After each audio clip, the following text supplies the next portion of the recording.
Jedi et bienvenue sur Star Wars Artefact.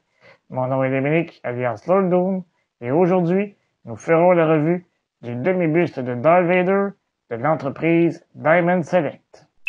Avant d'aller plus loin, n'oubliez pas de vous abonner à la chaîne, de cliquer sur la petite cloche pour recevoir des notifications et de liker la vidéo afin de m'aider à poursuivre mon travail. Vous pouvez également me suivre sur Facebook, Instagram et Twitter.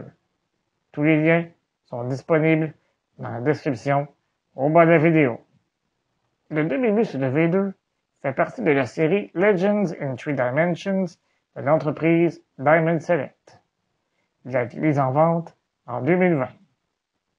Il s'agit d'une série limitée à 1000 exemplaires à une ou deux pièces près. Chaque buste se vend entre 200 et 250 $ canadiens ou entre 135 et 170 €. Sans plus tarder, passez de voir la revue.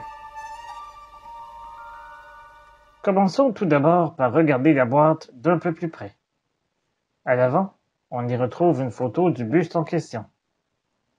Tout juste en dessous, l'écriture dorée indique Darth Vader Half Scale Resin Bust.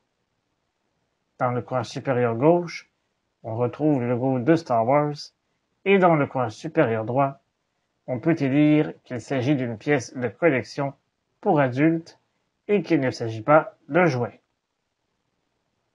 Les côtés gauche et droit sont identiques et très peu détaillés. On y retrouve le logo de la série Legends in Three Dimensions et on peut y lire à nouveau Darth Vader Half Scale Resin Bust. À l'arrière, on y voit le logo de Star Wars et au centre, on y retrouve un texte dont la traduction va comme suit. Celui qui fut jadis un chevalier Jedi héroïque, Darth Vader fut séduit par le côté obscur de la Force. Devint un seigneur Sith, il fut à la tête de l'éradication de l'ordre Jedi par l'Empire.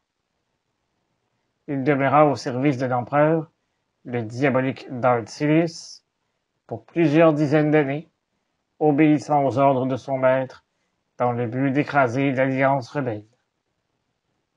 Mais s'il y avait encore du bon en lui.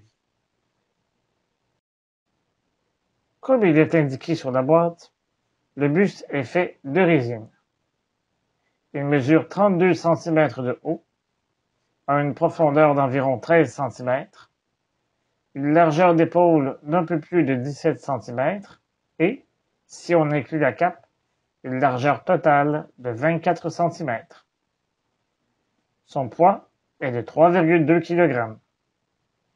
Il a été conçu par Joe Allard et sculpté par le personnel de Gentle Giant. Le masque de Vader est, dans l'ensemble, bien sculpté. La partie supérieure du casque est peinturée en noir avec une finition lustrée. Sur la partie frontale du masque, deux couleurs de peinture ont été utilisées afin de reproduire le look du casque tel que nous avons pu le voir dans Rogue One et dans l'épisode 4. Ainsi, la portion entre les deux yeux, la portion sous l'œil droit, ainsi que la majorité du cou sont de couleur gris très foncé plutôt que noir. La grille au niveau de la bouche est très réussie. Cependant, j'ai un peu de difficulté avec la manière dont la partie supérieure du casque repose sur sa tête. À mon avis, l'espace au-dessus de l'arcade sourcilière est trop grand. Ainsi, nous ne serions pas censés apercevoir des régulateurs de température corporelle situés au niveau des tempes.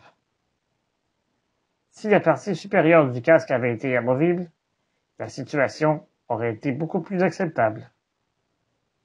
Au niveau de sa poitrine, on peut voir son armure noire. Une fois de plus, deux couleurs de peinture ont été utilisées afin de recréer des reflets de lumière. La cape est superbement sculptée et nous donne presque l'impression d'être vraiment faite de tissu. Les plis sont d'un réalisme impressionnant. J'aurais toutefois souhaité que les épaulettes du personnage fassent partie de la sculpture. Ceci lui aurait donné une carrure plus imposante et un look plus menaçant. Comme pour tous les bustes de cette série, le socle a été personnalisé en fonction du personnage. Dans ce cas-ci, il nous fait un peu penser à sa chambre de méditation que l'on a pu apercevoir dans l'Empire contre-attaque. J'apprécie vraiment cette petite touche qui donne une valeur ajoutée au buste. Sous la base, on y retrouve le copyright, le nom du fabricant, l'endroit où il a été conçu, ainsi que le numéro de l'exemplaire. Dans mon cas, je possède le numéro 65.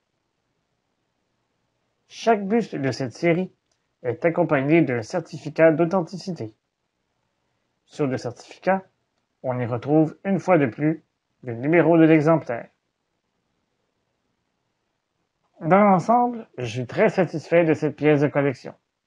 Évidemment, j'aurais apprécié la présence d'épaulettes et fait une modification au niveau du masque, mais ces détails n'étaient pas suffisants pour m'empêcher d'en faire l'achat. Placé aux côtés d'autres bustes de disciples du côté obscur, on obtient une belle présentation. Si vous voulez voir la revue du buste de Darth Maul ou de Kylo Ren, vous pouvez cliquer sur les liens qui apparaissent successivement dans le coin supérieur droit de la vidéo. Et vous, que pensez-vous de ce buste? Est-ce le genre d'objet qui vous intéresse? Dites-le-moi dans les commentaires au bas de la vidéo.